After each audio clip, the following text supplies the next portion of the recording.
What is up, everybody? Welcome back. I hope you're all having a great day, morning, afternoon, evening, whenever you're watching this. But I'm here because we are finally at that time of year where we are at the NFL playoffs. It's been a long, quite interesting NFL regular season with plenty of fun storylines and trades and acquisitions, coach firings, all that stuff. Everything's went down. I mean, it's been a lot of stuff has gone down. But we're here. It's the best time of the year for NFL football. And without further ado, let's get straight into this. It is unfortunately just me today, but that doesn't mean that I don't have a great episode and plan for you. As we go over some of these wild card matchups, I'm going to give you my picks, break everything down for you so that for my betting people out there, you can make the best picks possible when putting your money down.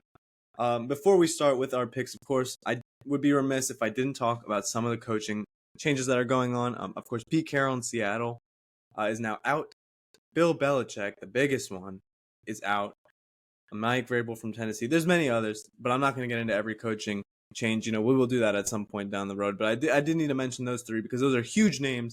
Probably, didn't all deserve to have to move on from their jobs. But nonetheless, their teams are deciding to go in a new direction. Where will they go? Who knows? We'll have to discuss in a separate episode. This is just about the playoffs and just about this wonderful wildcard weekend we've got. We will start in the AFC because, of course, we are an AFC team here on this channel. Pittsburgh versus Buffalo, the 2-7 matchup. I think this has the potential to be a bit more interesting than it may seem on the surface, but it also has potential to be the most boring game on the slate. It's nowhere in between. We obviously have to start with the weather. We know it's going to be incredibly cold. Wind chill super low, probably a snowstorm considering this is Buffalo in January. It's usually what it is. We're usually looking at ridiculously low temperatures. We're looking at snowstorms. We're looking at a lot of running game from both of these teams. And, that's mostly what it is. It's going to be a tough physical match, which is what both of these teams enjoy on the line of scrimmage. Buffalo is a 10-point favorite, though. And that's just where, I start to kind of feel like it might be a bit much. I mean, if we look at their most recent games, right? 10 points is asking a lot. I mean, for the whole season, 10 points is asking a lot. But, they've played the Patriots and Chargers both within technically about 7.5 points, both within a touchdown in the 2 of the last 3 weeks. The Dolphins were kept at 7 points on that game, and they needed a special teams touchdown just to put them over the edge. I think 10 points is being extremely generous. We had to take into account how the Steelers are playing recently. Mason Rudolph has turned the offense around. He's been the best of the 3 quarterbacks to play for them by far, in my opinion, this season. George Pickens has been finally unlocked. He's getting along better now because he had his issues. Deontay Johnson is doing his thing. Both backs, Najee and Jalen Warren, are learning to gel together more, and the O-line is creating holes for them. The Steelers' offense has been, not electric or anything recently, but it has been certainly a step above what it was, and it is capable of putting points on the board. Not to mention, even without TJ Watt, I think he honestly accounts for a lot of the points in the spread.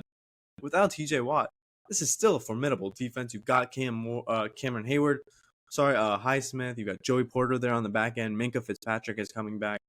So this is going to be a lot closer than I think we're letting on, a lot closer than we're admitting. The Bills' offense is not up to par with what it usually is, regardless of the outcome of these games, regardless of Buffalo technically coming in hot. It just doesn't feel that way when you really take a deep look at it. The second that you get off of really the surface level, kind of seems to be that Buffalo may not be as offensively on fire as we'd like to believe. I mean, the points are there, but I don't know. Allen and Diggs still not quite having the connection that you would hope. Diggs' stats are low. Gabe Davis was limping around during the Dolphins game. And let's just be real, there's not a lot of throwing going on in these cold games. It's going to be run game versus run game. And while James Cook has been good, these last few weeks, they seem to finally develop the run game. How is he going to handle, being put in a high-pressure situation in the playoffs in this cold weather environment? Because I know, Najee, big physical back. Warren, small, speedy back. They gel together really well. That's going to be interesting for me.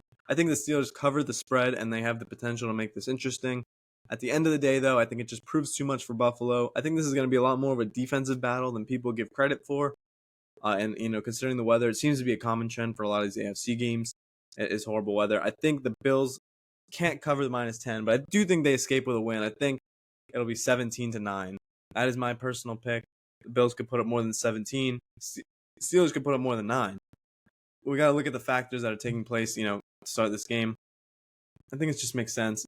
Put it in around that 17-9 range, considering who's available and just the type of offenses and defenses that both these teams are. Next, the game that I'm most emotionally invested in, of course, and that pretty much all of us here on this channel are most emotionally invested in, of course, is the Miami Dolphins versus the Kansas City Chiefs. The Dolphins, with a bit of an end-of-season collapse in those last 2 games, they were unable to wrap up not only the 1 seed, which they had the opportunity to do back against the Ravens in Baltimore, but they also couldn't wrap up the AFC East because, of course, in Week 18, they lost to the Bills 21-14 at home. Now, because of this, they are the 6th seed because they had already clinched the playoffs. So they are the 6th seed going on the road to Kansas City. And, on the surface, if we were a team that hadn't just collapsed to end the season, right, and we had slipped into the playoffs, this is the matchup you'd want. You'd want the Chiefs, who are struggling on offense, who are older and beat up and just not completely together right now off that Super Bowl hangover. That's who you'd want, right? But then you got to dive deeper into this game now, and we're expecting a negative 30-degree wind chill. I mean, that is just simply absurd, right? Like, there's really no managing that. And I think it's going to hurt both teams. Of course, might hurt the Dolphins a little more. Just, of course, when you play in Miami, you're not used to the cold weather like this, right? You're not used to going on the road in January, especially when you don't have the playoff experiences in the recent years. You're not used to going on the road, and you're not used to battling it out in weather like this. And it'll be one thing if it was like 40, 30 degrees, but negative 30, I think, is just it's horrible all around. It's going to be one of the worst weather games that the NFL has ever seen in the history. Somehow there's really no plans of changing the location or the day or time of this game, even though it's just so out of hand, the amount of the frostbite levels and the wind chill and everything. But no plans to move the game. It's going to hurt both teams. I think Kansas City might be used to it a little more, but at the end of the day, no one gets used to negative 30-degree wind chill. Hurts when your quarterback is a Hawaiian native who is Polynesian descent and played football in Alabama and now he plays in Miami. So that's it's not going to help. Tua 0-4 in games when the weather's under where the weather's under 50 degrees. He's about 4 touchdowns, 4 interceptions, 55% completion rate. It's not going to get it done in this game. And that kind of brings me to another little storyline that we're looking at here, okay? And I wish Ryan and Michael were here to kind of either correct me on this or really agree with me, because I think, I know especially Ryan, we're all kind of starting to fall into agreement with this. And that is that not only is Tua playing for his big contract, right? I think we all kind of expected that at this point in his career. This is the game we're playing for a big contract, 5th year next year. Me, personally, and I know a lot of other Dolphins fans might be at this point too, I think he's playing for his job. All right, I'm going to be real. I think he's playing for his job. Am I saying they're going to replace him this very offseason? No, I'm not. Because realistically, it's not happening. Okay, even if he's still on the rookie deal, I still got a 5th-year option next year. It's just not happening. Do I think, however, that the mass fan base, the mass Dolphins fan base, will officially, kind of lose faith in him if they go out and they just have, for lack of better words, a shit show in this game? I do. I really do. Me personally, I've put my foot down. I've drawn my line in the sand. I've seen what's happened year after year in these big games, these big moments. Obviously, McDaniel's 2nd year, I can't say I'm out on him yet, even though that will start to creep in next year if our big game and our road struggles continue. But Tua, you are in your 4th year. This is your first playoff game in those 4 years because you missed last year's due to an injury. If he does not perform tomorrow, and if they lose, it's one thing, If they lose and it's a firefight in the snow and he does his thing, that's one thing, whatever. We're injured on the defense, I understand. We'll gear back up and we'll go next year. But if he does not at least perform at the Pro Bowl starter level that he has been elected to be, I got to say it right now, I think I'm officially out. I will officially have lost pretty much all my confidence in him to be the guy going forward, to be the guy that is a Super Bowl caliber quarterback. And I will just have to settle for the fact that he is a middle of the pack, borderline top 10 quarterback who's just not in that tier of quarterbacks that you need to win the Super Bowl. He's not in your Josh Allen, your Patrick Mahomes, Lamar Jackson, If you want to throw Jalen Hurts in there, throw Jalen Hurts in there. There's probably a few others you can put in there, right? Maybe Trevor Lawrence sneaks in there soon. Probably not. But you get what I mean. He's not in that category. And that's what it takes to win a Super Bowl right now. We'll see what happens this year. If Brock Purdy can win it with the Niners, maybe I have to relook at that opinion. But that's the guy it takes. And if he goes out there and he doesn't perform up to standards, then I'm sorry. But for me personally, I will have officially lost pretty much all my confidence in Tua to be that guy. Of course, what stinks is that they probably wouldn't move off of him this offseason, even though this would be your chance to do it, right? With all the quarterbacks in this draft and the market that's out there right now, you could probably, I don't see how you can't get at least a first round pick back for Tua. This would be the offseason, but realistically it won't happen. It'll have to be another point. It'll also validate Miami front office's, their hopes, or not their hopes, but their attempts to get other quarterbacks in the building that were looked at negatively. This would kind of validate all of it, because I'm telling you, if he doesn't pull it out here, I don't have faith. But back to the game as a whole. I think it's going to be run game versus run game in the cold again, because this is just an extreme version of what I was just talking about in Buffalo versus Pittsburgh. At the end of the day, Mostert's questionable, probably doubtful and not playing. Even with him out, I like Pacheco. Don't get me wrong. Pacheco's a good running back. He just got me a fantasy championship this year. I like him. I like Achane and I like Jeff Wilson this much more. I just like them enough more, or more enough, whatever you want to say. I like them more, to the point where I feel comfortable thinking that they can take us home. It sucks, because how much will the pass rush affect if we just both teams resort to throwing the ball, because that's where all the Dolphins' injuries are? I don't know. I think this is going to be a close game. I really think it's going to be back and forth, kind of. I might be picking a little more from my heart than from my brain here, because I don't think they're the better team. I think they have potential to be better, and I'm going to bank on that potential in a Dolphins upset victory over the Chiefs, 20-14 in Arrowhead. Book it now. The Dolphins will live to fight another day. We will go back to Buffalo for round 3, where hopefully we can even the series out. But we'll see. That is my pick for Miami versus KC. Next up, Cleveland versus Houston, as we end off our AFC to start here.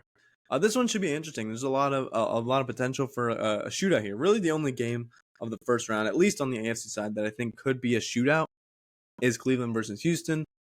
Houston, the home team, so weather really won't be an issue here. It's D'Amico Ryan and CJ Stroud's playoff debut. Could that be a factor? I don't know. CJ Stroud has been awesome this year, but for a rookie to just play amazing the whole way, the whole way through in his first year, I don't know. For a rookie head coach, just coach stellar the whole way through and come out of there with no, F games, really. That doesn't seem realistic to me either, to be honest with you. They're playing a great Houston defense. Kevin Stefanski is probably coach of the year. Myles Garrett can make your case for deep boy. I would probably pick TJ Watt, but Myles Garrett can make the case. Injury news and the fact that Denzel Ward is questionable, I think that is important. It could play a part because, even without Tank Dell, CJ Stroud has been making these receivers look good. Singletary in the backfield has been good. The Texans have just found a way to put points on the board, point blank at the end of the day. They found a way to put points on the board with no weather and opens it up to a shootout.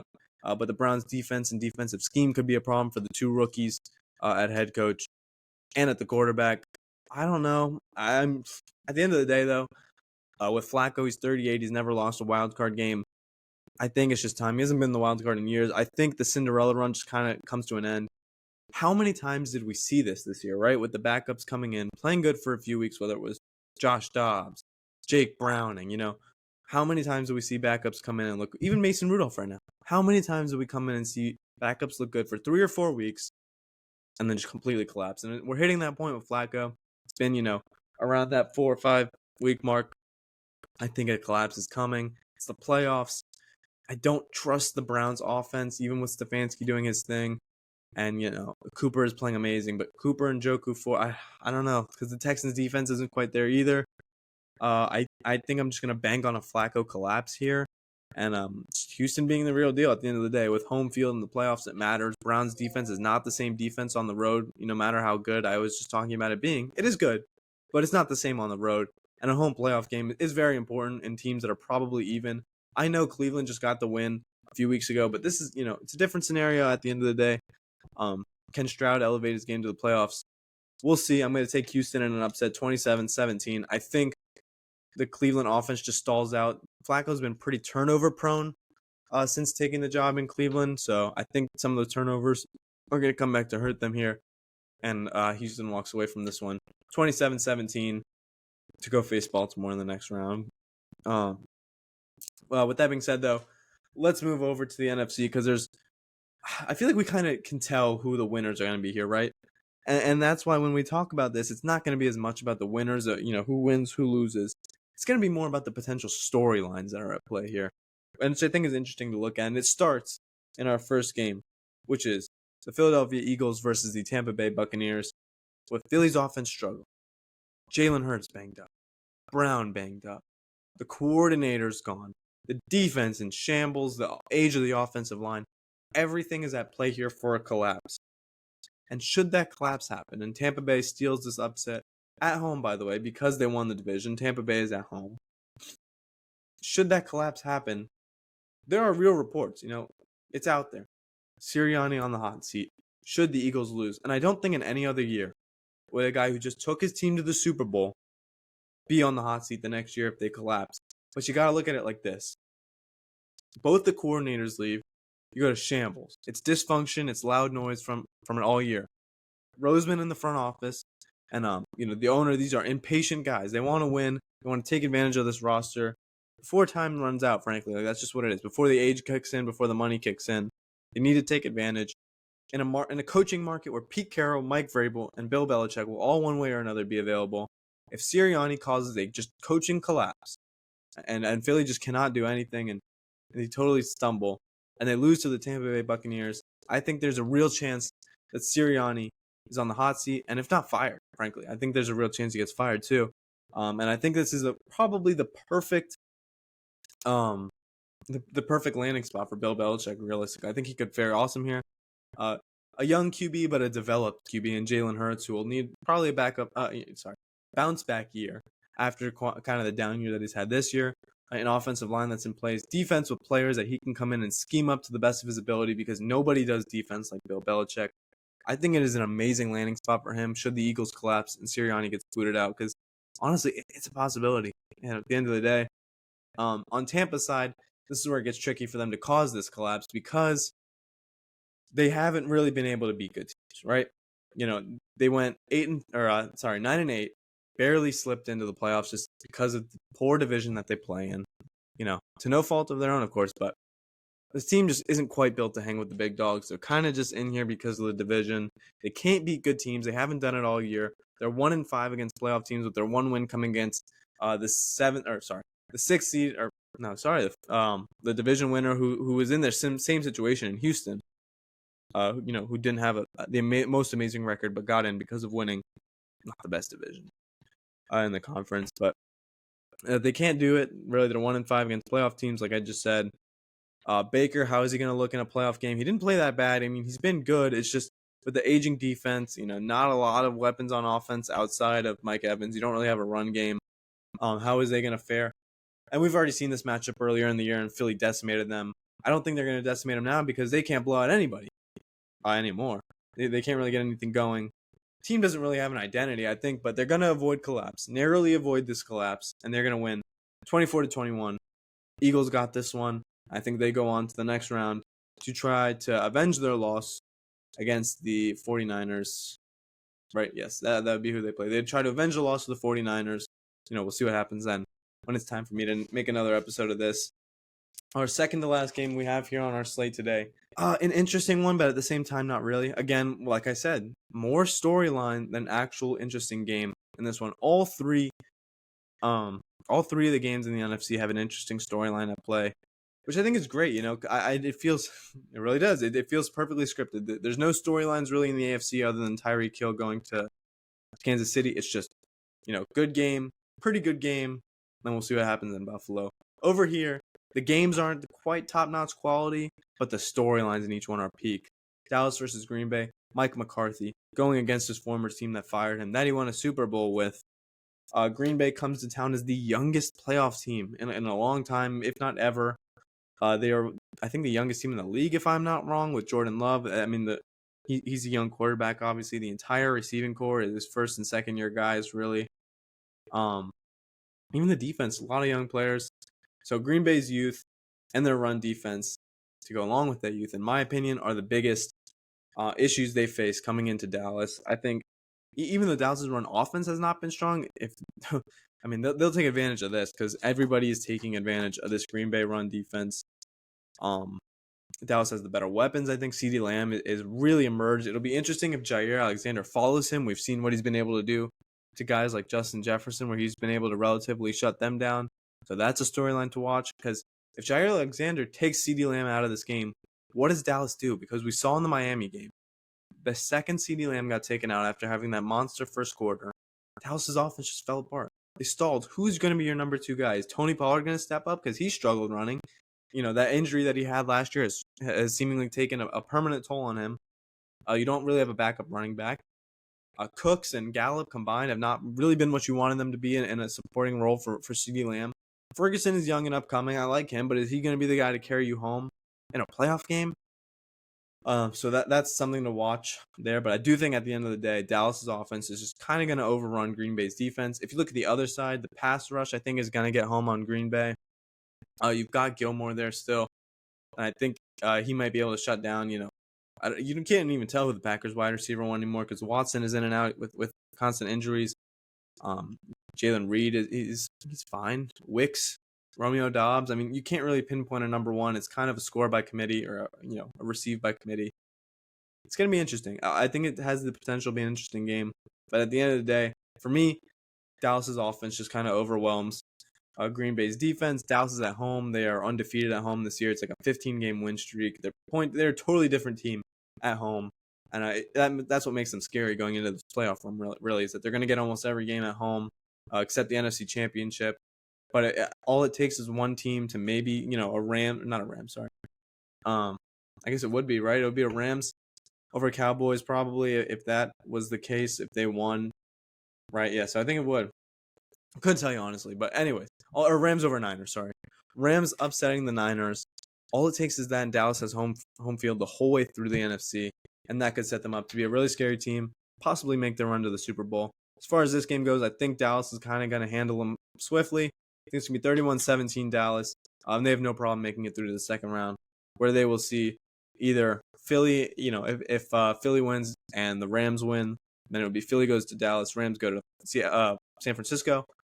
Or if Detroit wins, Detroit will visit Dallas again, where they just played a few weeks ago and had that whole debacle with the refs.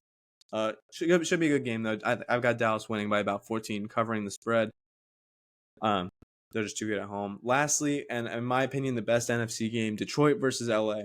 Goff versus Stafford. The battle of the two teams that, traded each other, the two quarterbacks that swapped a couple years ago. Stafford obviously has gone to LA. And Stafford's gone to LA and won a Super Bowl since then. Goff has come to Detroit and brought them back to the playoffs. I think looking back, it kind of was a win-win for both teams in the trade, really. If you're Detroit, you got 2 first-round picks, plus you got Goff. Now you're in the playoffs. You're in the best situation you've been in a long time. And if you're the Rams, you got Stafford, you got a Super Bowl, and you got him, plus McVay has brought a roster that is not a playoff caliber roster. You look at the roster as a whole. The Rams are not a playoff caliber roster. But between Stafford's excellence this year when he's healthy, the emergence of Puka Nacua and Cooper Kupp being a tandem duo at the receiver spot, Kyron Williams, guys like that, and McVay's coaching, they're right back, and they're one of the hottest teams in the NFL right now. So they're scary coming into Detroit. I think the LA offense with those guys I just mentioned completely 100% have the potential to just overwhelm Detroit's defense that has been very suspect. They do not get home on the quarterback very much. Aiden Hutchinson is really your only reliable pass rusher, and he hasn't been that amazing when it comes to that aspect this year. He's kind of a one-man show. If you look at the DBs, they're kind of struggling. Brian Branch at safety is fine, but the rest of the Detroit defense still needs a lot of work at the end of the day. And I completely think that the LA offense has the potential to just overwhelm them. On the offensive side for Detroit, can you guys play up to the pressure, right? Can Jared Goff be the quarterback who when it comes down to just who's the better quarterback? Because that's what a lot of playoff games come down to, let's be honest, is who is the better quarterback? Can Jared Goff out-battle Matt Stafford? Can he use Amon Ra? Can he use Sam Laporta? Can he use his dynamic running back duo that's gotten him through this year? Can he use the weapons plus arguably the best offensive line in the league Can he use these weapons to his advantage? And can he just overpower the Rams defense? Because the Rams defense is a lot of young guys and it's suspect.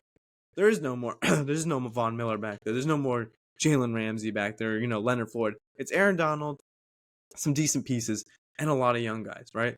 So this game, I think, is going to be a high scoring. I think it's going to be both offenses going back and forth. It's going to be a fourth quarter battle, and it's come down to coaching quarterback over here versus coaching quarterback over here. And in my gut, as much as I would like to see Detroit win after being, in kind of no man's land or in the garbage for so long, for so many years, I trust Matt Stafford and Sean McVay more than I trust Jared Goff and Dan Campbell in this situation. We just saw Dan Campbell make a hard-headed, emotional move against the Cowboys and going for 2 at the end 3 times. 3 times. It worked the first time and you got the bad flag. I get it. The second time, you got bailed out with a penalty. Take it as a sign and kick the extra point. Just go to overtime and see what happens. I did not like that move at all at when it was all said and done.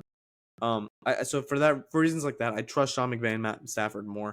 It's going to be a high stakes game, a high pressure game, high scoring game, a lot of dynamic offenses, and not a lot of great defenses in this game. So because of that, because of where my trust lies, and if I think I don't think they can live up to the pressure. I don't think Detroit can. I think LA upsets them 34-27, and Detroit can take another crack at it next year with an improved defense and improved roster overall. But I think LA upsets them 34-27. And with that being said, guys, I'm sorry that it's just me today. I hope everybody enjoyed the video. As always, remember to like, subscribe, turn the notifications on, and of course, comment down below what you want to see me do more of. With UFC 297 coming up, we will be doing a preview vid of that. That's going to be a great fight, Strickland versus Duplessis. We'll have NCAA transfer portal vid and all that stuff coming out are way too early for next year. Talking about Saban and everything. So that video you should be expecting that in the next few days. NBA will be coming soon, but comment what you want to see more because we're always looking to do everything, every sport, everything that you guys want. We are going to try and get to you. So thank you so much for the support. We're hoping for a great year. Like, subscribe, everything. So yeah, until next time, this has been the wildcard predictions. We will be back to you next week for NFL with some divisional round predictions. But until then, thank you everyone for watching. Peace out.